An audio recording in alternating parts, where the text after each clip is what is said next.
Hey everybody, you probably saw a little flash of my face. Yeah, that was funny. I hit the wrong thing. How's everybody doing? Welcome to the Answers with Joe Wednesday news live stream segment. This is where I go through some of the headlines and news stories in technology and science that caught my eye over the last week, and I share them with you. Now, obviously, this is just sort of a high-level look at these things. If you want to take a deeper look, I put links to all these stories down in the description below. I encourage you to go read up and learn a little bit more about it. So I'm basically just going to share these articles with you, and you can take that on your own and go do your thing. So I got to keep this relatively short today. I've been letting these go a little bit longer lately, but I do have something coming up that I've got to get to. So long story short, I will do some Q&A at the end, but I'm going to have to keep it brief. So if you want to kind of get your question in there, if you do a little super chat, even as little as $1, doesn't matter. I will make sure and cover those because I want to make sure and take care of the people who take care of me, because that's how it works. So I've got a little window open. I'll check that when I get done with all these, but let's just jump right into it. First of all, I hope you guys are doing well. Hope you're having a good hump day, and let's have some fun. Okay, so let's go to my window thing. So the first story, as you saw in the title, the Mars Opportunity Rover is in a bit of a pickle. For those who don't know what the Mars Opportunity Rover is, I can't imagine anybody doesn't know. It has to be one of the most successful planetary missions we have ever had. And I didn't realize it until I read this article, but it was only meant to last for 90 days. It's supposed to be a 90-day mission on Mars, and it has been there for 15 years. It's like gone 56 times longer than it was supposed to. But the reason it's in a pickle, I don't always use the word pickle, but I'm going to use it today. Why not? Is because there's a massive dust storm on Mars right now. Those tend to happen. And it's basically blanketing the area around where Opportunity is in darkness. So it gets all of its energy from solar power. There's a lot of different ways to power remote interplanetary probes. A lot of times they use plutonium and that kind of thing so that it doesn't have to rely on solar power. Often the ones that go way out into like the deep outer solar system, you tend to do that. But Opportunity is, as far as I understand anyway, it only has solar power. So when it gets completely swamped up in a dust storm like this, it gets no power. So it has to shut down. So right now they're not able to get a signal from Opportunity. And as I understand it, when it gets down below a certain point, sometimes they have a tendency to not wake up again. There's not enough power for it to boot back up, basically. So that's the concern. It's not completely, we haven't buried Opportunity yet. It's not gone yet. There's still a possibility once the dust storm clears and some sunlight hits it that it'll snap back up again. But it may have seen its day, which is really sad. It was a very it was a rover that way outlived what it was supposed to do. And by the way, there's a selfie that Curiosity took of itself as you can see in the background the dust storm. I'm pointing at it with my arrow, but you can't see it. There's a dust storm coming up behind it, and Curiosity took a photo of it before it reached there. So lots of dust storms on Mars. It's threatening Opportunity. We'll have to see. It says right now it's been covered by a veil of perpetual night. They announced this about a week ago. So let's keep our fingers crossed for Opportunity. Its sister rover Spirit, which went about the same time, actually died in 2010. So, hello, that's a noise that we don't want. Sorry about that. So we'll have to see. Hopefully in another couple of weeks or something, dust storm clears up. Maybe she'll snap back to life. Maybe not. But we'll see. So next up, so this is a little bit of a follow-up on my video on Monday about ISRO, which I got a lot of comments where people thought that I was saying Israel instead of ISRO, which actually cracks me up because when I was editing it, I noticed that quite a bit. I was like, did I say Israel? It was ISRO, the Indian Space Agency. This is a bit of a follow-up on that because one of the comments that I saw a lot about the fact that they, released 104 satellites in one launch was a lot of people are concerned about space debris. And that's a very valid point. It's an incredibly valid point, and I'm sure there's a video specifically on this topic in the future, because that could be a hindrance to our being able to do the things in space that we want to do. You know, because the thing about space debris, in case you're not familiar with the problem, I mean, obviously there's a lot of stuff, space junk up there. Especially in the earlier days of spaceflight, when we weren't paying as much attention to this stuff, every single space launch left just tons of stuff floating around up there. And this stuff ranges from, big chunks of rockets to little tiny specks of paint the size of a piece of dust or something like that. And the problem is, even those tiny little flecks that are the size of dust are traveling at like 20,000 miles an hour around the planet. And when that hits something, it's significant. It's not a small thing. The International Space Station, other satellites like Hubble that have been up there for a long time have had to deal with, they call them micrometeorites, that have been smashing into it here and there. Obviously, something the size of a speck of dust is not going to completely blow it apart, but it's enough to maybe fleck off some more dust that goes around, and we'll continue that whole cycle. So it is a problem. But anyway, the reason I brought this up was because this was an article that I found talking about the U.S. Strategic Command Space Surveillance Network. It says they tracked 19,000 objects in orbit around the Earth of 1 centimeter or larger. So there was a meeting on Monday from the National Space Council. There's some more news that came out of that. I'll cover that in just a second. But one of the things that they are going to be addressing with this space directive that Trump just signed is the problem of space debris. Now, this article doesn't get too detailed in that, because this actually came out before the meeting happened. So unfortunately, I don't have any specifics as to what their guidelines are, but they're talking about going through the Department of Commerce. In the United States anyway, it's with all the companies that are putting stuff into space. And this is something I talk about quite a bit with the Blue Origins and the SpaceX, Rocket Lab. We're putting a lot of commercial stuff up into space. And that could be a problem if that stuff doesn't come down, if it stays up there, starts to litter up the place. So they're starting to put together some directives, some ideas, some rules in place regarding, this is from the Department of Commerce actually, regarding the way we put stuff up into space. Let me see, I think there was a line in here I wanted to repeat to you guys. We're talking about mega constellations of satellites that are starting to go up. The Starlink internet thing that SpaceX wants to do is a massive constellation of satellites surrounding the entire planet. The Planet Labs that I talked about on Monday, that Israel, no, I'm saying Israel, that India put up is another one. They have like hundreds of these things up there. So anyway, they're talking about mega constellations of satellites starting to go up as the floodgates open for this sort of commercialization of space. There does need to be some rules in place, and it looks like we're starting to do that. And it does say in this article that and I'm saying we as an American, I know there's a lot of you guys out there that are not from the United States, but instead of doing it as here, I'll just read this to you. It says, the reforms which will be enacted over the coming months and years will be specific to the United States rather than negotiated through the United Nations. Pace, who's the guy who's the head of the Space Council, opted for a bottom-up process in the name of expediency rather than trying to create an international treaty. By setting a proper example, he said, the United States intends to establish norms that Europe, China, Russia, and others working in space will follow. So that's another significant part of it. Space has an international presence.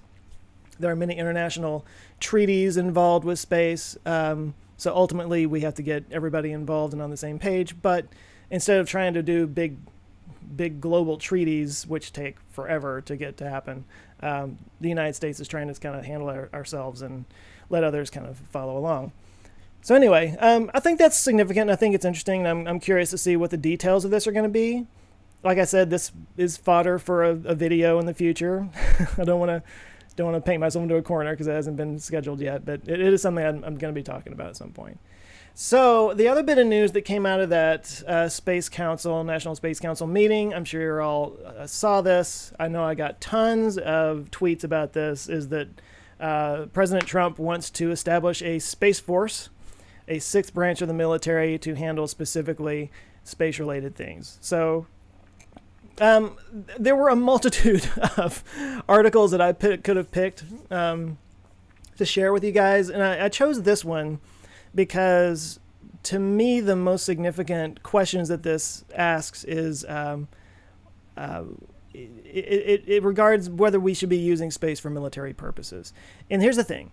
We've always used space for military purposes. That's kind of the point of this article. They talk to somebody in here who is the... let me find it.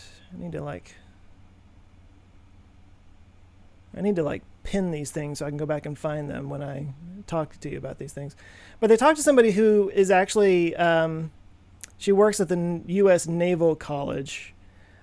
She's a professor there. And this is something that's been talked about for years. Like Eisenhower first talked about this when we were first getting into space back in the 50s. And, oh, here's the person. It's her name's Joan Johnson Fries, professor of national security affairs at the U.S. Naval War College in Newport, Rhode Island. She asks, and this was my question, why do we need a Space Force? What is the Space Force going to do that isn't currently being done by the Air Force, unquote. And then how do you dominate space? How do you have control of everything indefinitely? There are also questions of if you use the space for military applications, if that means like shooting down satellites from other countries or something like that. That goes back to the space debris problem. There's all kinds of stuff flying around out there. But that was my big question. What is this going to do that the Air Force isn't already doing? And we have no specifics on this. Right now, it's just a directive to start this thing up. So I'm not saying I'm against it. I can't say I'm for or against it at all because I just don't have any specifics in front of me. But it sounds to me like it might be more bureaucracy, and I don't know. We'll have to see how the whole thing works out. But another little quote that was down here that I thought was interesting. Where did it go? It says, we already spend more in military space than the other major spacefaring countries put together, all of them. We already have more satellites in space than anybody else. Our technology is ahead. We need to stay ahead, but do we need new bureaucracy to stay ahead technologically? So anyway, this is an idea that's been around for a very long time. We'll see what sort of details come out of this. Again, I'm not against it. It's just my opinion is I think we already do this, and it's just kind of reclassifying it under a different military branch. But anyway, that's my opinion. And I know you guys love it when I get political on here, so I'll just leave it at that. But anyway, articles there, plenty more articles out there you can check out, and you guys can discuss this down in the comments and whatnot. Last little bit of stuff that I thought was interesting. This kind of goes back to the video I did, gosh, how long ago was that? A couple weeks ago. About the space mysteries. I was talking about space mysteries that have not been solved. And one of them was that we are missing a huge chunk, I think like a quarter, of the baryonic matter that should be out there in the universe.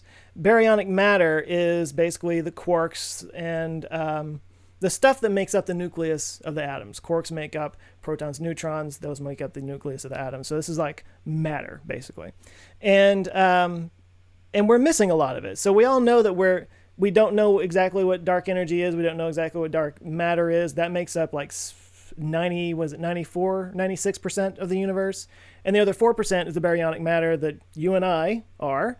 And even that, we're missing about a quarter of it. And so anyway, there's a paper that just came out in the journal Nature that they believe that this team, anyway, believes that they've figured out what this is. And they're not the first people to say that they figured this out. The person who was in charge of this was astrophysicist Fabrizio Nicastro from Italy, the Italian National Institute of Astrophysics. I don't know if it's Nicastro or Nicastro. It's Italy. You got to put a little hand motion into it. I love Italy, by the way. But anyway, so what they're saying is that they say that the missing baryons have been found. So just to back up a little bit, a couple of other hypotheses about where this is coming from. One was, and I talked about this in my video, that there are filaments of hot gas surrounding galaxies. Like if you back up and really look at the universe in the big picture, it kind of looks like a sponge. There's all these filaments and voids and stuff like that of galaxies.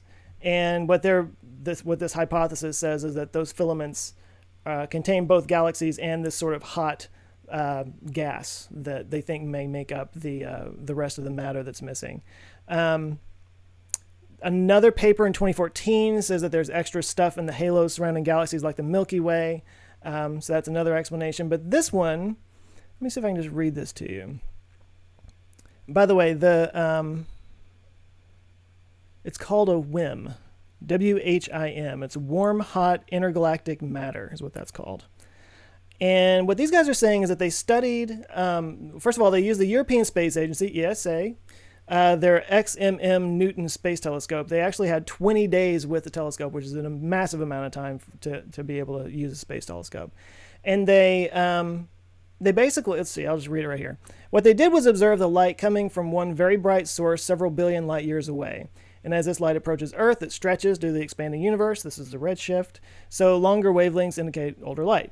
And at two distances, they observed what looked like a filter made of positively charged oxygen atoms that absorb the light. And it says this filter could be made by the WHIM, the warm, hot, intergalactic medium, the hot gas between the galaxies, and they believe that this is what would consist of the missing baryons. So, this is the second theory that points to WHIMs as a source of the missing baryons. They're talking about it, though, like out in empty space. The other one has it, kind of wrapped up around the galaxies and the filaments of the structure of the universe. So, there's a lot of debate about this still, though. Assistant Professor Jessica Rosenberg from George Mason University said that it was interesting. It's a tantalizing result, but it's a bit of a leap in her opinion. Where did we go here? So some people claim that the journal Nature has a tendency to oversell astronomy results. There was a story that they released about a year or so ago about a galaxy that apparently has no dark matter in it. That was let's just call it clickbait. It was a bit of a leap to be able to say that. And a lot of those claims got knocked down a peg later on. But so anyway, there's a lot of debate around this still. It's an interesting result. Also, people who were critical of it said that this was one observation, so that doesn't necessarily qualify as proof. Like this is something that has to be backed up. Anyway, there's more of that in the article if you want to go check that out. Links down in the description. But there you go. Those were the articles I wanted to share with you guys today. I found those pretty interesting, and those are the stories that people are talking about. So there you go. So let's see. We got about 700 people watching right now. Thanks you guys for joining. I want to show you my mug. My wife got me this. Any fans of Stranger Things out there? I love it. It's my favorite. It's one of my favorite mugs. Of course, there's an Answers with Joe mug out there too. While I'm at it, go get a t-shirt. Na na na na na na na na na. Yeah, okay. Salesman of the year. Okay. So let's see. Let's jump into. I know I got a few super chats come in. I saw the corner of my eye while I was talking. Let me respond to those real quick. So, Michael Wade, how are you, sir? We still need to get some coffee or something. He just says, go, Joe. I appreciate that. Jameson Hurley, thank you very much. No questions there, though. So, Footy Nut Guy. So much I could do with that. Will BFR open Moonraker style is the question he asked. Oh, man, I really wish I knew exactly what you're talking about. I don't know that I've ever actually seen Moonraker. I don't think I've seen it all the way through. I think it's one of these things that was like every time it was on TNT or TBS or whatever, like I watched it halfway through or I caught little bits of it. I don't know that I've ever actually seen it all the way through, so I'm not sure. My understanding is, so, we've all seen what the BFR looks like in terms of that second stage. My understanding is that there's going to be basically three. Don't quote me on this, but my understanding is that there's going to be three different variations of that second stage. One is about, one is the one like that would go to Mars that carries a whole bunch of people in it. One of them is a refueling vehicle so that they refuel in space. And the other is a cargo vehicles or a satellite launch vehicle. So it would actually, my understanding, so you got like the cone of it, it would like kind of open up like that, like all the way, and then it would just kind of like release all the stuff. Now it might open up in two, like two. I don't know when I'm on camera. It might like do that, like two fairings or something, or it might be just one that pops up. Obviously, it's still in development, so it's all speculation right now. But in the animations I've seen, that's what it looks like. So if that's like Moonraker, I don't know. We'll have to see. Now I got to go watch Moonraker. So there we go. Short Trail Gaming left a little tip there. Thank you for that. Talk about the Tesla employee sabotage. Yeah, so for people who follow Tesla, Elon sent out an email to everybody and claimed that there was an employee that had sabotaged Tesla, that he had, I'm saying he, I'm assuming it's a he, that he did something to the code of the operation system there at the plant. What all that screwed up, I don't know.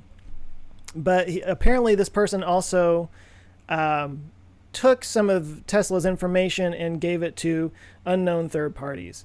I actually spoke recently with Ben Sullins at Teslanomics about this, and we had a little chat about what all this means, and we agreed that can be disturbing. Like you want to avoid putting on your tinfoil hat, but there are a lot of industries out there that Tesla is disrupting, not just automotive, energy sector, and all that kind of stuff. So the possibility that somebody could have been paid to do something, to retrieve some information, to hand off to these other guys, it's not out of the realm of possibility. Now, I know that this person's been fired. I did read this morning that they are suing this person for damages and whatnot. So what information was given to what third party, we don't know. But and what kind of effect that's going to have on anything, we don't know. But we were talking about how it's kind of a scary thing as Tesla moves forward toward autonomous driving and autonomous vehicles, especially the Tesla network that they want to do, that their information needs to be just bulletproof. Like it has to be impossible to get to other people, because basically the control of our cars are going to be in their hands, kind of thing. So so that's a little disturbing, and we'll see where it goes. Again, we don't know yet how much information was given or handled and who it got to and all that kind of stuff. But yeah, it's a thing that happened. So there you go. Just a few more minutes I'm gonna do here. So I got where did it go? Rich Olson asked if I got my Tesla yet. I have not. My prediction, which I talked about before, is that they're going to dump a whole bunch of them in July. It's still starting to look like that. In fact, Elon said something. I'm going to stop talking about Elon at some point. He said something about how all the Tesla shorts, the people who in the stock market bet against Tesla, are going to be hurting really bad in about 3 weeks. That's about when they're going to do their Q2 earnings call, which it could be referring to that, or it could be referring to July, when they're planning on really dumping a bunch of Model 3s out there. So we'll see. I don't know. I'm expecting in the next month or two. I'm just trying to be patient and save up, because God knows I'm going to need to. It's still debated whether I'll even be able to afford it. So we'll see. Thank you for asking, though. Joe Shiro asked me to fist the dog. So many people are asking me to fist my dog. Where is she anyway? Oh, she's not in here. I'm not going to go chase her down. Everybody's asking me to split my dog in half. What's this about? I'm not going to kill my dog, guys. Besides, you know what kind of energy comes out of a 2-year-old French bulldog if you fist it? Like, it makes a hydrogen bomb look like a little snap pop thing. So you don't want to do that. Let me just grab a couple more here. So Steve Sharmer asked, does BFR need to land on flat ground? Good question. I'm not sure. That's always been my debate about landing the BFR on the moon or on Mars. Obviously, there's no landing pads there. There's no autonomous drone there. So, that would be such a nightmare if you think about it. Now, so I know that what I started to say, would it be a nightmare if it landed and the ground wasn't solid or whatever and it tipped over and you're just screwed. There's no getting up off of that. But I know that their plan is to launch a couple of unmanned BFRs to Mars before we put people there. So obviously they'll test that out first and see before the people get on it. But I'm sure that I'm not in any way saying that that SpaceX hasn't thought of this. Of course they thought of it. I just don't know what the plan is on that anyway. Joseph Gaines wants to know my favorite flavor of Mountain Dew. Do you know how long it's been since I've had Mountain Dew? Like, I don't even know they have flavors. That's how long it's been. Let's see. I'm going to answer one more. Give me a good one.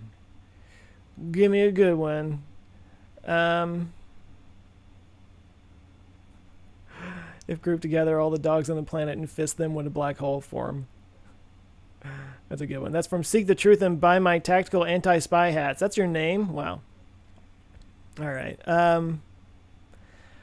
E. Paras is asking if I can talk about the Tesla fire in Britain. I cannot because I'm not sure what that is referring to. I know there was one. Are you talking about a Tesla car that caught on fire? So that could refer to a couple of different things. That's 4. That could refer to a couple of different things. There was apparently a fire that's, again, with that whole sabotage thing. I don't know if this is part of that, but it seems like it was all lopped together. There was a fire in the Tesla plant on one of the paint lines or something like that. But there was also a Tesla car that caught fire, and there was video of it. Maybe that's what you're talking about. So my only response to that, and let's just kind of wrap it up with this one. I don't mean to just talk about Tesla, but that's something I can speak to. Whenever I hear people say that Teslas are dangerous because the battery packs catch fire, my only response is gasoline's pretty flammable. Gasoline, internal combustion cars catch fire constantly, day in, day out, any day of the week. There is somewhere out there a gas car that has caught fire. So I don't think that Teslas or any EV is more dangerous because of their lithium-ion batteries. To me, it's 6 one, half a dozen of the other. I mean, things catch fire sometimes. I don't have evidence in front of me or stats to show that I'm right about this. I'm kind of pulling this out of my butt, but my opinion is that to make the argument that a car powered by batteries is more dangerous in terms of catching fire than a car that's powered by one of the most flammable substances on Earth, it's just a silly argument to me. But anyway, I do need to kind of wrap this up. Like I said, I need to keep this a little bit short, so I apologize to those who are in the chat and you're asking questions. I know, I'm sorry. I can't get to everybody. It's so many people watching though. I'm so thankful that you guys are here. Thank you so much. So let me wrap this up. I hope you guys are doing well, and just to give you a little heads up, things might be a little bit light on the channel in the next few weeks. I'm doing a little bit of traveling. My wife's off work as a teacher, so we can go do a few things, and I'll try to keep things up. Monday's videos should be coming with no interruption, but anyway, just letting you know that. So you guys, I'm going to wrap it up. You guys have a good rest of the day and rest of the week and everything. Thank you so much for watching, and again, check out the links in the comments or links in the description for more on all these stories, and I'll catch you next time. Love you guys. Take care.